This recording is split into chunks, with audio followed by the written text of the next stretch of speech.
This is VanCam. This is VanCam you waited for.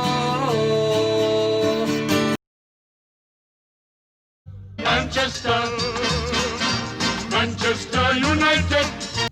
All right, Steve, where are you? Gonorrhea? What's that?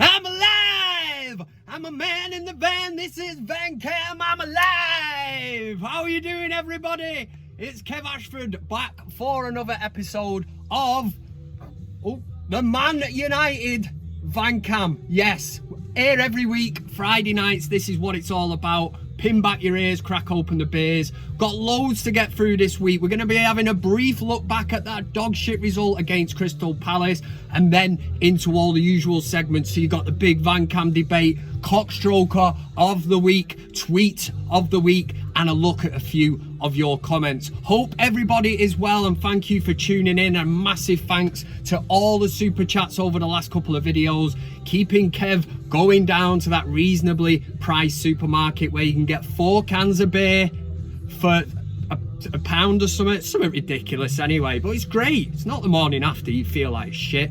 But listen, we went into the Crystal Palace match absolutely full of optimism, confidence for the new season. I did not foresee what actually happened. Man United won, Crystal Palace 3. What was that all about, man?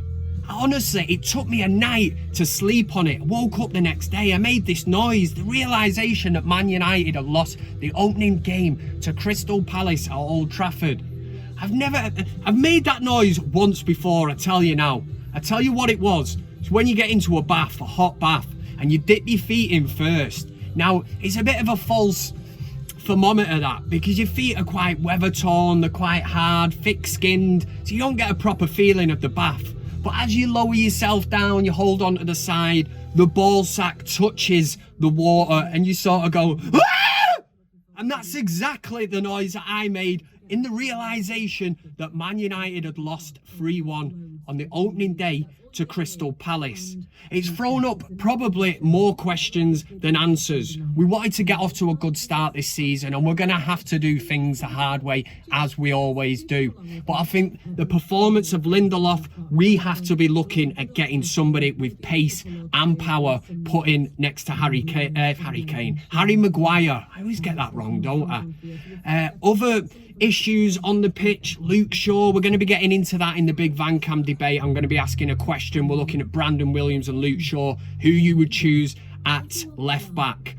But ultimately, what it boiled down to is Man United looked well off the pace. We made Crystal Palace look like Barcelona, and at no point of that game did you actually think Man United were going to get back into that match. And that's quite shocking, especially even at this stage of the season. We've heard Solskjaer complaining about the players are tired, they haven't had a proper pre-season, but it's been the same for a lot of teams. So I can't really go with that argument. And I'm going to be critical of Solskjaer. I must say that when I seen the team sheet, seeing the likes of James in there over Greenwood, if Greenwood is on the bench, for me, he's fit enough to play.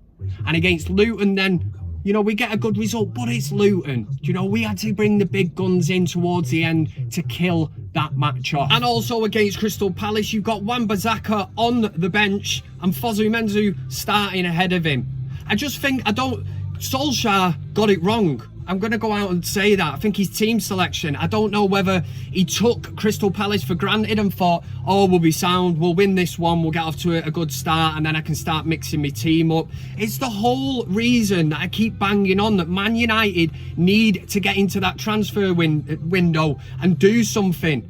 We've got weeks away from this transfer window shutting. What is Ed Woodward up to? What are United? What's the vision? Because this is where I feel sorry for Solskjaer. He's took on his dream job. But at the end of the day, I'm having work done at my house at the minute. If I had a builder come round and he's asking me for materials and I go, yeah, I'll sort it out.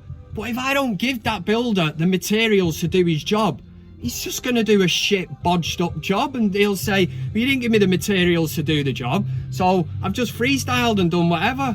And it's exactly the same at Man United. Solskjaer needs the tools to do the job. We've been, for years, Man United, this is going back to Sir Alex Ferguson when he left Manchester United. We had an ageing team. Ferguson knew he was going, so there was no vision for the future. There was no bringing in the next superstar. Solskjaer is the first manager since the Sir Alex Ferguson era to actually get around to addressing the problem of deadwood at Manchester United. It's been reported that Jesse Lingard could be on his way, and if he is, do you know what I mean? I'll give him a piggyback, man, to the airport. We don't need people like Jesse Lingard at United. I know a lot of people will knock me and say, you know, he's a Manchester lad. He's not. He's from Warrington, man. And I know he's been brought up in the academy and we like to see that. But come on, man. Over the last couple of years, what has Jesse Lingard done at Manchester United? A lot of people, oh, he's young. You know, he's not young, man. He should be in the prime of his career.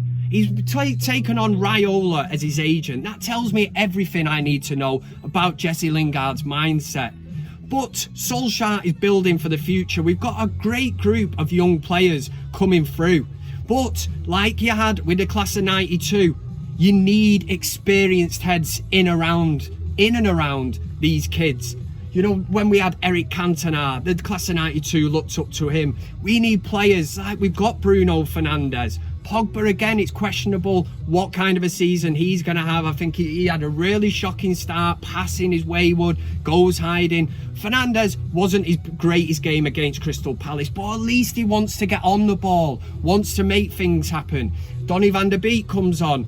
Yes, gets his goal. Again, you need to put him in this weekend against Brighton, and we move on from there. But for Christ's sake, Ed Woodward just sort something out. A left back, a central defender, and if you're going to pay the money, it's been reported today United will go in with 90 million. Take it or leave it for Jadon Sancho, which we know that Dortmund will probably go, yeah, we'll just leave it. You know, we've told you the price that you want, or that we want. Give us the money, you can have the player. That's how it works. Fucking hell, Ed Woodward. He's one of them dickheads on holiday, innit? At the market, you know, trying to look for a bargain. You know, how much is that? You know, it says €10 on it. I'll give you 5. No, it's €10. Yeah, but I'll give you a £5 again. No, it's €10, dickhead. That said, dickhead Woodward for you. Right, that is the intro done. Hope everybody as well. I've already said that, so I'm starting to repeat myself, which means I'm starting to struggle, which means we need to get into the first segment of the show. It's what we all know, the regulars, as the Big VanCam Debate. Let's do it. Let's spin it. The Big VanCam Debate! Said a hip hop, the hippity hop, but I'm up, fuck that one up, didn't I? Yep, here we go. This is the Big VanCam Debate. Now, last week we were all confident leading into that Crystal Palace game, the first game of the season. So I thought I'll throw the question out, considering we were only signed Donny van de Beek, whatever the fuck you call him, up to that point. I thought I'm throwing it out there. Can Man United challenge for a title?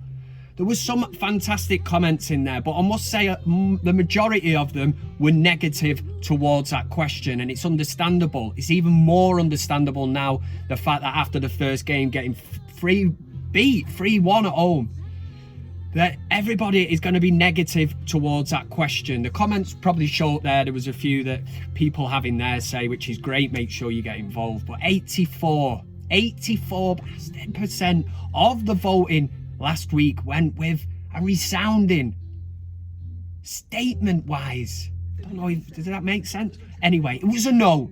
United are not in any position to challenge for a title with the team and squad that we have at this present time. And you know what? Go back last week and I absolutely agreed with you. So at least we're all, well, 84% of us are singing from the same hymn sheet. Right. This week's question. If Phil Jones was a dog, would you have had him put down by now at the vets? That's not the question for this week. This week we're looking at the left back position. Apparently Manchester United are looking at strengthening in this position. But at this moment in time, we have Luke Shaw and Brandon Williams fighting for the left-back position. Luke Shaw started against Crystal Palace. Brandon Williams started against Luton in the Carabao Cup.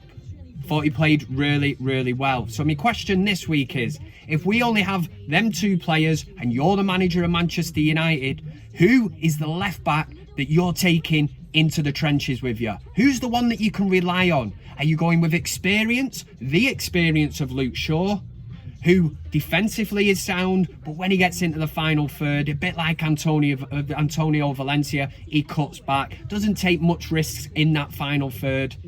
Or are we going with Brandon Williams? Unexperienced, raw talent. He won the penalty at Luton.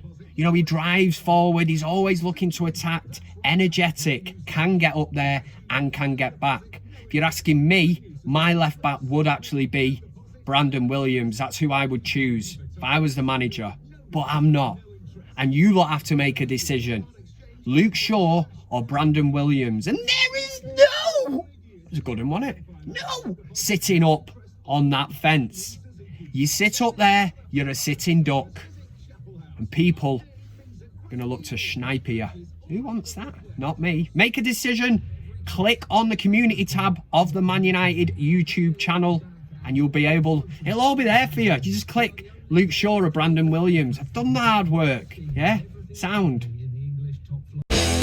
For Big VanCam Debate! Are these yours, Steve? There we go. That was the Big VanCam Debate. Make sure you click on the community tab of the Man United YouTube page. Cast your vote. Who are you taking into the trenches with you this season if we don't sign another left back? Luke Shaw or Brandon Williams? Yeah, nearly forgot his name then. But we roll on to the next segment of the show.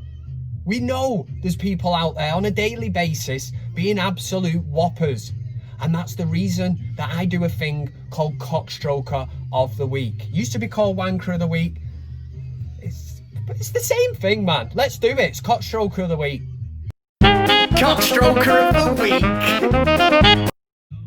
If there's grass on the wicket, let's play cricket. This is CockStroker of the Week. This week I've got 6 nominations. And I must say, every week it's the segment of the show where I always think, could be totally ruined if there's no cockstrokers out there. But there always is an absolute shitload. I could have done more than 6 this week, but we're going to have to cap it off at 6. Coming in at number 6 was this fella that was pictured in the great town of Manchester. He got on a bus, people there looking over. They were thinking he had some kind of funky mask on. He sat on the bus having the time of his life, just riding along to nowhere.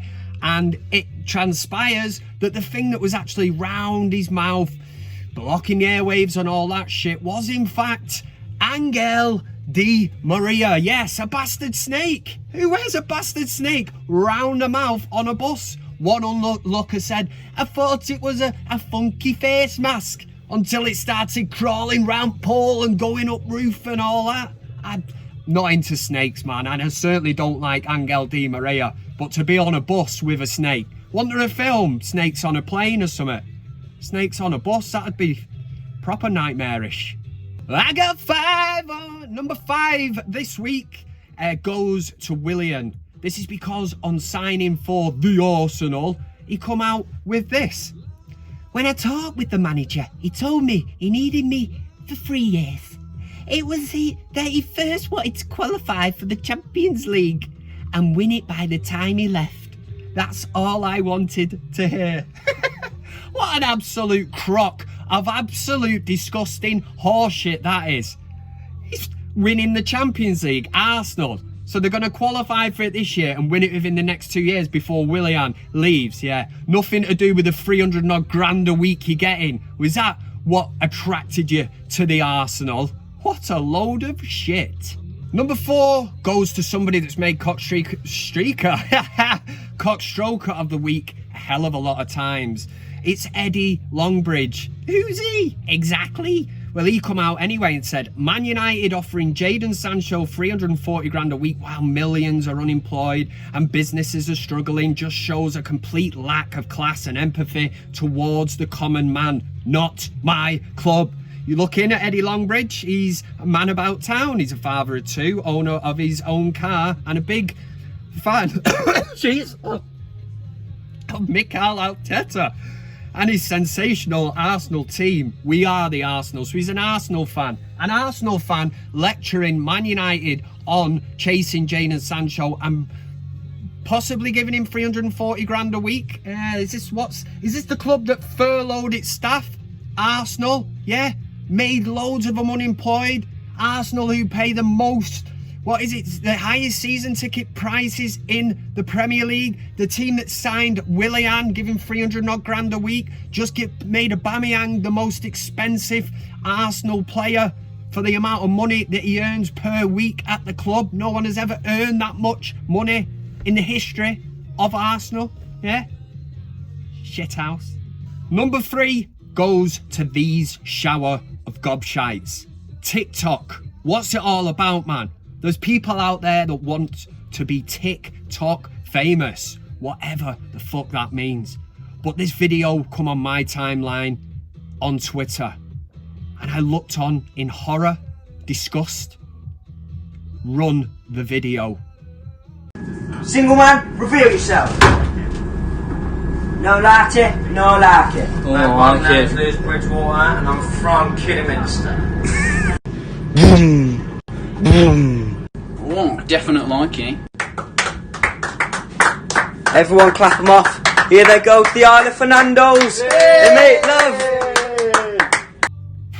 Yep, so this is the lads. We're lads, aren't we? We're lads. We're going out on the piss. We're doing this. We're doing that. Let's do a TikTok video on the train of take me out, no likey, no lighty and all that. But oh my God, it is cringeworthy. The only shame is that they just didn't get on at a stop like in Salford or some rough ass part of Manchester, because them lot would have been smashed up for acting like complete and utter goons. Don't know why I'm pointing this way.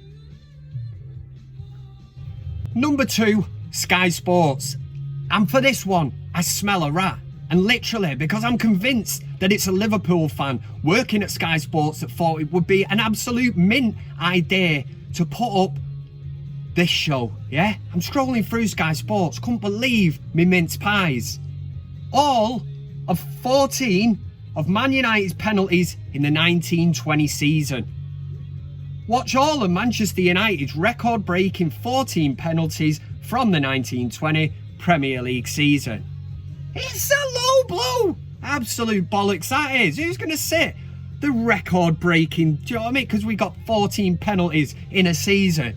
Who's going to sit and watch that? I know we had a difficult season last year. Yes, we broke into the top 4, lost a couple of semi-finals. But come on, man, we can do better than that, surely. And that's why Kev smells a rat. Scouse Bellend. Number 1 this week, the undisputed CockStroker of the week. It goes to every single Man United fan who decided to shout at a coach, at the players, at Ed Woodward, "Sign Sancho! Sancho! Sancho! Sancho!" I mean, what good? What is that going to actually do, man? Do they honestly think that by shouting these things, Ed Woodward all of a sudden is going to pick out his head from the sand and go, "Sancho, that'd be a great, let's wrap up the deal." And in particular as well, any of these dickheads on social media announce Sancho, sign Sancho. They're not going to listen, they're not going to reply, and they're certainly not going to sign a player because you tweeted the official Man United account to say announce or sign. Oh, it would be funny, man, if they replied one time and just announced it, but it's not happening at the minute, is it? Here's the clips. Sancho! Sancho! Sancho! Sancho! Sancho! Sancho! Sign Sancho! Sign Sancho, you prick! Yeah, so well done. Give yourself a pat on the back. Sign Sancho! Sign Sancho! Sign Sancho! Sign Sancho, you prick! CockStroker of the week. Another week, another shower of cockstrokers. If you've got a nomination, make sure you send it in to Kev. He'll cast his eye over it, and if it makes the cut, you get the accreditation for it. But on the talk of Sancho and all the transfer bollocks that goes on, I much preferred the 80s, the 90s. There was no such thing as transfer updates. Jim fucking White or whatever he's called, you know, his yellow tie and all that bollocks, deadline day. I remember when United signed Andy Cole. I was in secondary school. And Mr. Collins, he was our PE teacher at dinner time, Scouser, told us Man United had signed Andy Cole. I was like, no, you've not, you Scouse dickhead. I didn't say that, obviously, because there'd been all kinds of trouble behind his back, I did. Anyway, all afternoon we had to sit there. We didn't have mobile phones, none of that shit. There was no way of finding out until we got home. Me and my mate jumped on the 192 that day, all the way back to 11 June. My house was the closest. We'll look on your telly. Teletext. Kids there now going, what is that? Teletext. It was like the internet, but on your telly.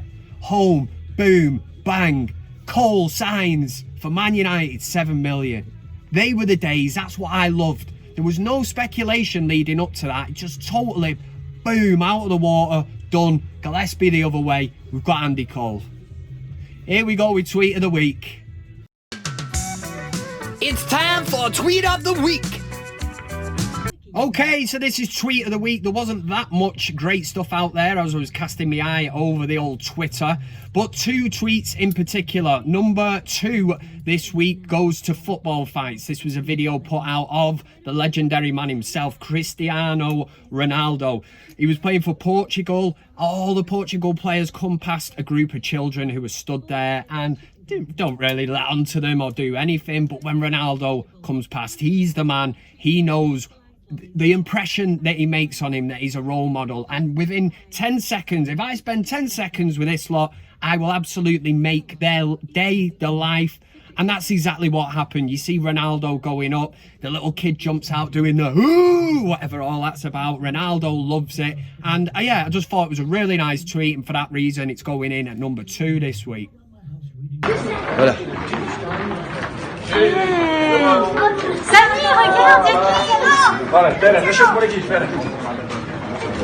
Calma, calma. Ah non, et t'as dit bien.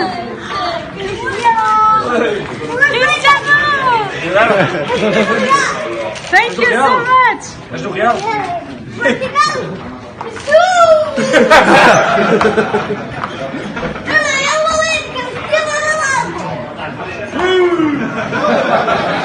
But coming in at number 1, and we are bringing the banter back with a bang.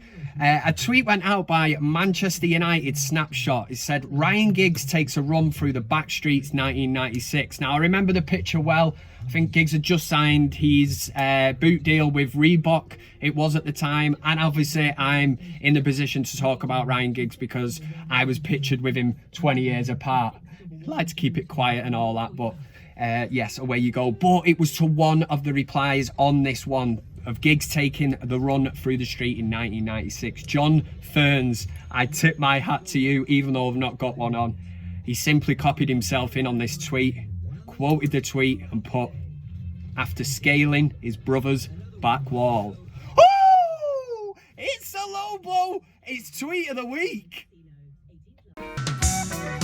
That was Tweet of the Week. Ow! Sensational tweet. That was Tweet of the Week. Right, the football season has kicked back in, which means that we need to have a quick look. I'll try and do it within about 30 to 60 seconds, because if you're not in the Fantasy Football League, the VanCam Fantasy Football League, then this is of absolute no use to you at all. It's just a waste of, you know, a time slot on the show. But we're gonna do it quick because we need to see who's rocking top spot and who's in line to get beaten with the wooden spoon at the bottom. How bizarre!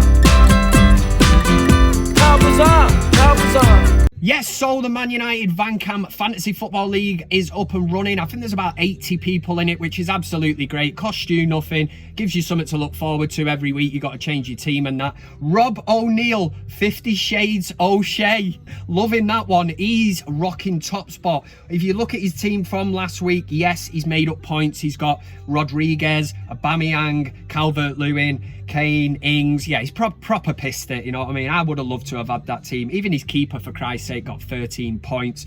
But you have to look at that. He's played the triple captain on Aubameyang. So that's his triple captain card used up. In behind him, big aces, 11, Asa Brown. Dave Birtwhistle in 3rd place. Can't believe that. Where's Kev? Everybody's asking. He's in 20 past 9th. But it's a marathon, not a sprint. Down at the bottom, who is in line to get the wooden spoon? And by that, what is this wooden spoon? I'll tell you what it is. If you're really, really shit enough to finish at the bottom of the VanCam Fantasy Football League, you get beaten around the head with a massive wooden spoon, and nobody wants that. At the minute, Kid Jokes, Carson Strickett is in line, and obviously fearing for the beating of the wooden spoon. That's your update. Updates again next week.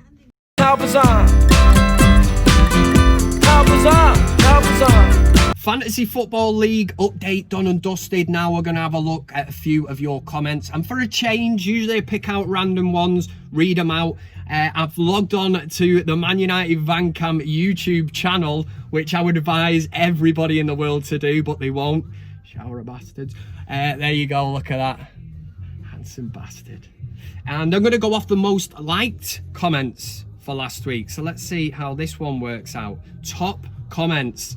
Clicked onto it. This could go really tits up. The top comment for last week was Mr. Flying Pig United. Hope you're well. Sunshine said, legend, Kev.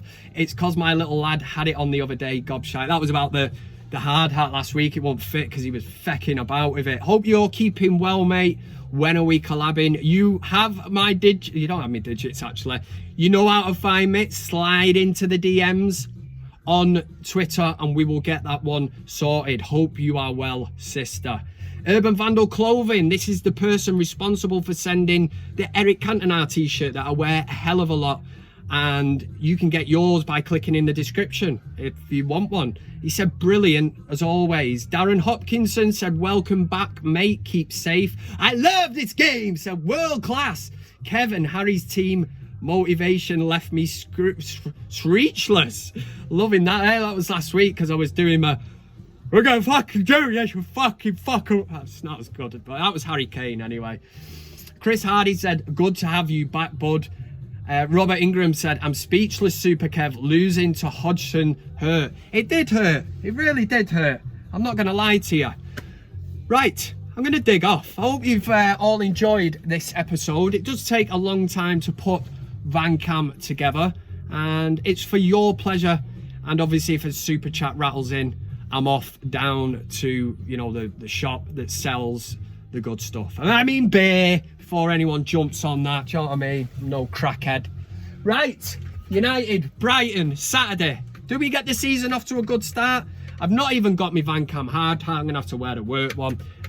Just going to wear it back to front because that's how I roll. But anyway, have a good one. This is going right tits up anyway, but because I'm not fastened this in, and yeah, but it will be back to normal next week. Obviously, you've noticed as well, this is not the normal vehicle that Kev would be driving, and that's because she's not very well.